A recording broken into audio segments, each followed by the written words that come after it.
मैं 20 साल का कॉलेज स्टूडेंट हूं। कुछ महीने पहले मेरे साथ जो हुआ उसने मेरी जिंदगी हिला कर रख दी। मेरी डेटिंग लाइफ कभी खास अच्छी नहीं रही थी। कभी कभी किसी लड़की से बात हो जाती थी, लेकिन सीरियस रिश्ता कभी नहीं बना। असल वजह यह थी कि मेरी पूरी जिंदगी पढ़ाई के इर्द गिर्द घूमती रहती थी। मैं इंजीनियरिंग कर रहा हूं तो सोच सकते हो वर्कलोड कितना होता होगा। एक रात मैं अपने दोस्त के डॉर्म में बैठा था। उसी दिन उसने मुझे अपनी नई गर्लफ्रेंड से मिलवाया। उसने बताया कि वो लड़की उसे एक dating app plenty of fish पर मिली है।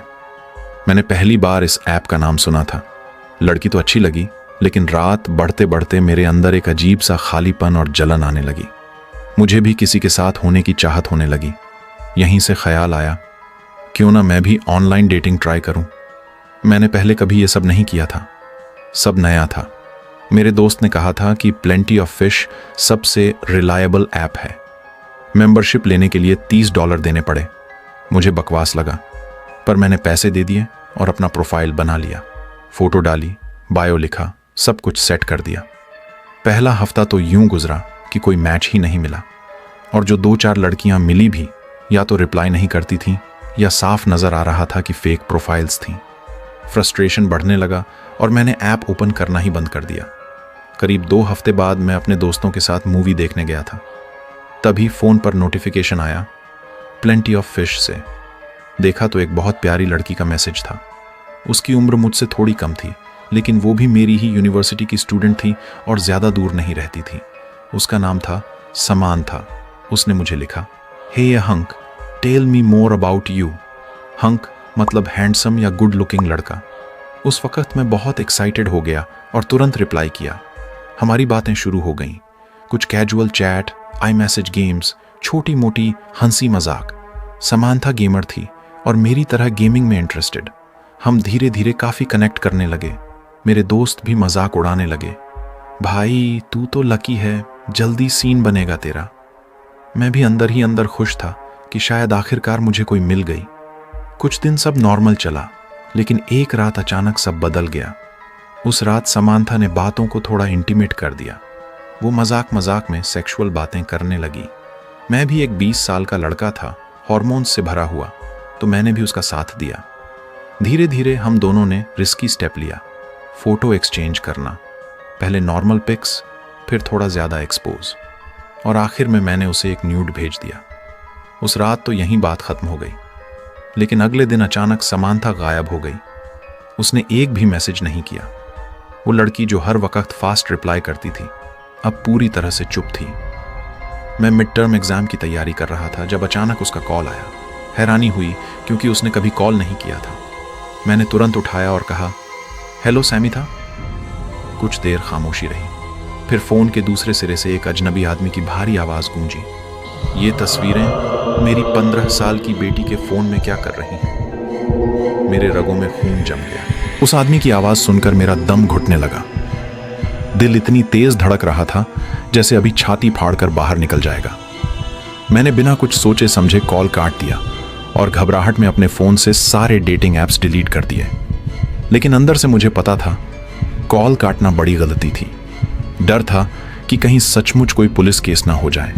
दिमाग में सवालों का तूफान था। क्या समांथा ने अपनी एज झूठ बोली थी? क्या यह पूरा ट्रैप था, या सच में मैं किसी मुसीबत में फंस गया हूं? अभी मैं यही सोच ही रहा था कि उसी कॉन्टैक्ट से एक नया मैसेज आया, अगर 1 घंटे में मुझे वापस कॉल नहीं किया तो सीधे जेल में डाल दूंगा। मेरे हाथ कांपने लगे। मैंने हिम्मत जुटाकर उसे कॉल किया और समझाने लगा। मैंने सच में उसकी एज नहीं पूछी। उसके प्रोफाइल पर साफ लिखा था कि वो 19 साल की है, लेकिन सामने से वही भारी आवाज गरजी, तू एक मॉन्स्टर है, पीडोफाइल, तूने मेरी बेटी की जिंदगी बर्बाद कर दी, अब मैं तुझे जेल में सड़ने दूंगा। उसने मुझे चॉइस दी, या तो वो कॉप्स को बुलाएगा या फिर मैं उसे $11,000 दूं उसके फोन से सब डिलीट करने के बदले। मेरे पास उस वक्त सिर्फ $700 की बचत थी, वो भी कार खरीदने के लिए रखे थे। लेकिन जेल का खौफ इतना था कि मैंने तुरंत ऑफर मान लिया। मैंने उससे कहा कि बाकी पैसे मैं अपने फैमिली से ले आऊँगा। उसने हाँ कर दी। मैंने कांपते हाथों से अपने पेरेंट्स को सब बताया। उनकी सांसें थम गईं सुनकर। उन्होंने मेरी मदद की और बाकी पैसे भेज दिए। लेकिन मेरे पिता ने जिद की, उस आदमी से मैं बात करूंगा। पापा ने उसे दर्जनों मैसेजेस भेजे, धमकाया भी, लेकिन हर बार जवाब आया, तुम्हारा बेटा प्रिजन एंजॉय करेगा। उसके बाद पापा ने कहा, तू डर मत, ये सब स्कैम है, तुझे बेवकूफ़ बनाया गया है। लेकिन मेरी हालत ख़राब थी। कई हफ्तों तक मैं हर पल डर में जीता रहा कि कहीं अचानक दरवाजे पर पुलिस ऑफिसर आकर हैंडकफ्स न पहना दे। रातों को नींद उड़ गई। एक हफ्ते बाद जब मैंने उस नंबर पर दोबारा कॉल करने की कोशिश की तो पता चला कि नंबर डिस्कनेक्ट हो चुका है। तब जाकर धीरे धीरे यकीन हुआ कि शायद ये सब एक धोखा था। लेकिन उस समय का खौफ, वो आवाज़, वो धमकी आज भी मेरे कानों में गूंजती है। कभी कभी सोचता हूं, अगर ये स्कैम नहीं था तो, अगर सच में मैं किसी जाल में फंस चुका था तो इसका मतलब मैं अब भी गिल्टी हूं, चाहे मेरी गलती न भी रही हो। मेरे पेरेंट्स आज भी मानते हैं कि ये एक स्कैम था। उन्होंने मुझे समझाया कि ऑनलाइन डेटिंग की दुनिया कितनी खतरनाक हो सकती है। कोई भी तुम्हारी मासूमियत और नाइविटी का फायदा उठाकर जिंदगी बर्बाद कर सकता है। उस दिन के बाद से मैंने कसम खा ली कि अब कभी किसी डेटिंग ऐप पर भरोसा नहीं करूंगा। दोस्तों, अगर मेरी कहानी सुन रहे हो तो इसे एक सबक समझो। ऑनलाइन दुनिया दिखने में आकर्षक लगती है, लेकिन इसके पीछे अंधेरा है। वहां ऐसे लोग बैठे हैं जो तुम्हारे डर और कमजोरी का फायदा उठाते हैं। सिर्फ एक गलती और तुम्हारी पूरी जिंदगी अंधकार में गिर सकती है।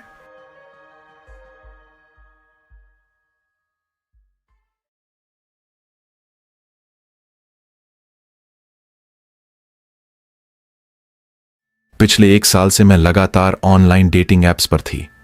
हाल ही में मैं अपने बॉयफ्रेंड से अलग हुई थी, उसकी जहरीली अदा की वजह से, और मुझे मालूम था कि मुझे किसी ऐसे इंसान की तलाश करनी है जो मेरी जिंदगी में कुछ बढ़िया लाए।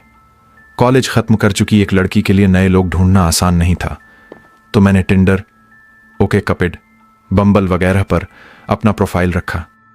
किसी दिन मुझे टिंडर पर जैक नाम के एक आदमी से मैच हुआ। उसकी प्रोफाइल और फोटो देखकर लगा वह क्यूट और अपने करियर ऑफ शॉकन के बारे में आत्मविश्वासी लगता है। हमारी बातें बढ़ीं और कुछ दिनों में उसने मुझसे मिलने की इच्छा जताई। कॉलेज के बाद से मैं डेटिंग में बहुत सक्रिय नहीं रही, इसलिए मैं नर्वस थी। मैंने कहा कि मेरे पेरेंट्स कुछ दिन शहर से बाहर हैं, अगर वह घर आना चाहे तो हमारे पास प्राइवेसी होगी। उसने हाँ कर दी और वीकेंड पर मिलने का प्लान बना लिया। जब मिलने का दिन आया तो मैं घर साफ करके तैयार हुई, अच्छे कपड़े पहने और मेरे लिए और उसके लिए कुछ फ्रेश ब्राउनीज भी बनाई। 3 बजे के करीब दरवाजे पर खटखटाहट हुई। मैं गई और दरवाजा खोला। सामने खड़ा बंदा जैक बिल्कुल नहीं था। उसने दिखने में बिल्कुल अलग लग रहा था।